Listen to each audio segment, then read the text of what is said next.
Yan mga boss. Ito na yung DT. So sisimula tayo siyempre dito na lang sa likod para ano. Yan, stock pipe. Arrester nya stock urig.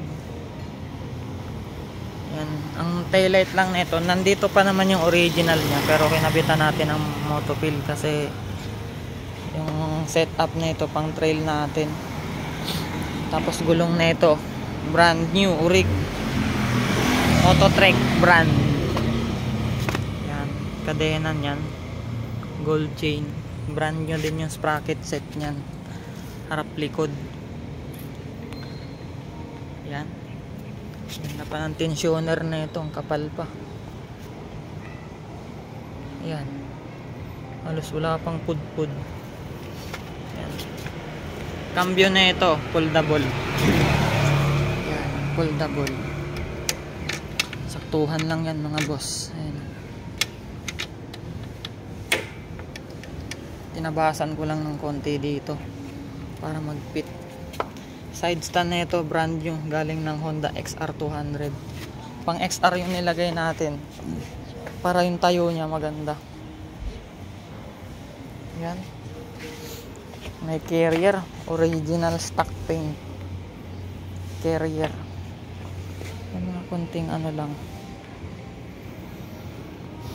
Yan yung upuan nya. Yan, ano pa ba sa makina na ito, bago lahat ng ano na ito, gasket, tsaka piston ring, tsaka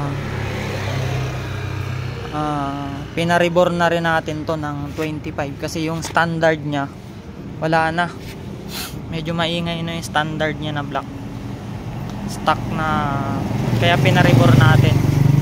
Manifold sariwa original yan, Mikuni Japan.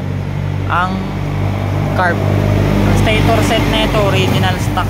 Pansin nyo naman yung wire nya, no? Wala pang putol yung wire nya hanggang taas, pati yung harness wala pang putol. Yan, side cover nya original stock, walang biak, walang putol. Yan, yan yung ilalim nya. Ganda pa ng ito, ganda ng nilagay ko na lock dito.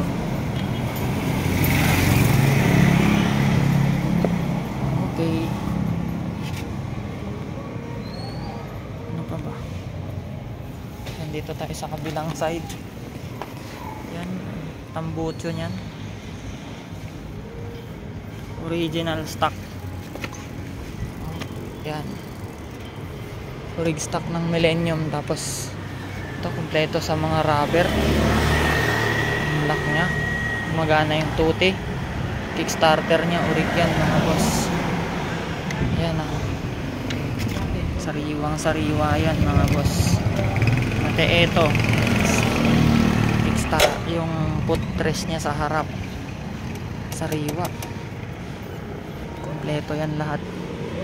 Yan, may regulator pa yan, original stock ng Millennium.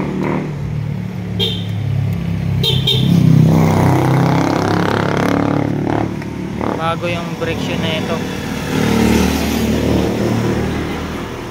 Dito tayo, dito pa yung ano nya, harapan nya, ganyan pa yun dyan. Yung handlebar na ito galing to ng production bike, original stock ng KX yan, galing yan dun sa KX ko. Pinalitan ko lang ng rental yung KX. Mas gusto ko kasi yung handling na ito, medyo mataas siya. Yan yung shock nya, bago yung oil seal na ito, genuine original. Fork boots na ito, original din, original Yamaha brand new. Yan yung shock nya sa harap, gulong nya sa harap orig. Okay, yan yung preno nya dito, yung disc brake kapal pa, wala pang halos bawas. Yan yung caliper nya. Okay, patay sa engine. Ilalim niya, no? Malinis ng ilalim niyan, mga idol. Malinis na malinis. Foldable yung cam. Ayan. Footrest niya, ayos. Original stock CDI tsaka ignition coil. Ito yung ano dito, apakan niya. Yan, panda rin natin mga boss. Panda rin natin.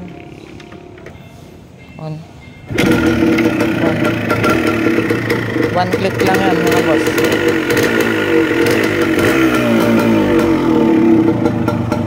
Taasan natin yung minor para di mamatay. Taasan natin ng konti mga boss. Yan yung minor niya mga idol. Napakapogi. Kami ano niya dito, Goro? Ganda ng minor, oh. Yan, oh. Hindi pa nakakaakyat masyado yung tuti niyan kasi halos bagong ano lang, eh. Kaya hindi natin bibiritin ang todo. Yan, oh. Ganda niyan mga boss. Hawakan mo nga, dadrivean ko.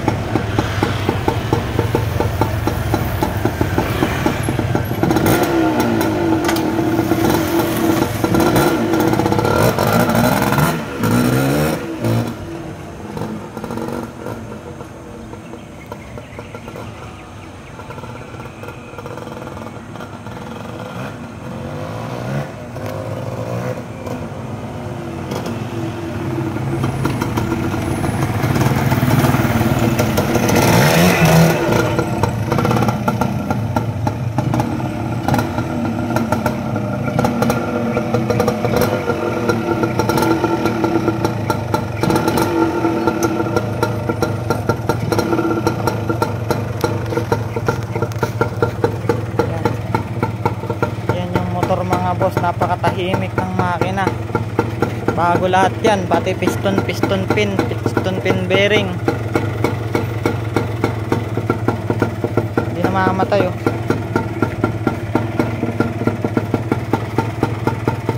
Oh.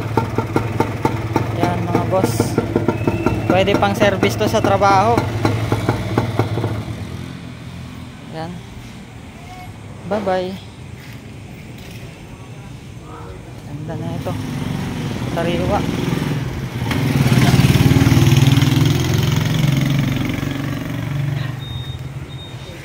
Yan mga boss. Okay, hanggang dito na lang yung video. Ay, papakita natin yung ano, pakita natin yung mga stock parts nya. Yan, pakita natin plaka nya mga boss. Sariwang sariwa, urig. May reflector pa. Ito yung headlight, walang kalawang yung loob. May kinang-kinang pa, oh. Dito pa yung ano nya. Wala lang dito yung panel gig, nakuha ng tropa. Yan, ganda ng ano, footrest nya. Tumutunog pa. Wala pang alog yung footrest nya. Ayan, oh. Sariwa. Yan. Oh. Ito. Yung signal light nya, 4 na piraso, walang issue. Sariwang sariwa, walang putol yung mga ano, yung mga wire. Yung 4 na yan, walang putol yan. Ito. Bracket sa headlight. Ito lang nagka-problema kaya pinalitan ko, eh. Naipit, nadaganan to nung ano. Pagkarga namin. Switch. Yan yung switch niya mga boss. Ano ba? Tayo na yung ano. Wala lang dito yung panel gig. Kung gustong ibalik sa stock, dito lahat ng stock parts niya. Plug and play lahat yan. Galing yan mismo dyan sa DT na yan. Alin yung model. Okay mga bye. least na ipakita natin yung motor para walang magsisi. Okay, 75 natin, oh. Yan, pang dampot natin yan pag may kukunin tayong parts out.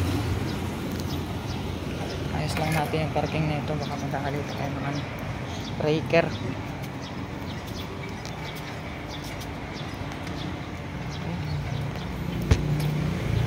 Original stock yung clutch na ito, lambot to, bago yung mga kable niyan mga boss. Ito pansamantala ko lang kinabitan na ito, galing to sa KR ko kasi yung stock niya na pang Millennium sira yung repair kit. Hanapan pa natin ng urig, kill switch urig. Yan, ganda. Yung harness na ito walang kaputol-putol, tinago ko lang sa ilalim yan, lalim ng tangke. Hand grip nya stock urig. Ayan. Okay mga boss, nandito na lang yung video. Bye bye.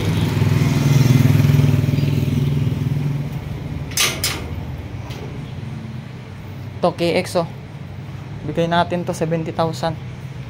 Production bike KX 250, good running. Bawas tayo ng unit. Yung DT9 hindi ko talaga sana pang bentahin kaso ang daming nag PPM, kaya popost na lang natin yung video nya. Sa video na lang tingnan yung ano, pagpapaliwanag sa unit. Ang papel pala niyang motor na yan is print out lang yung papeles niyan mga boss, print out. Okay, pwede natin pa-restro yan kung gusto nyo. Yan.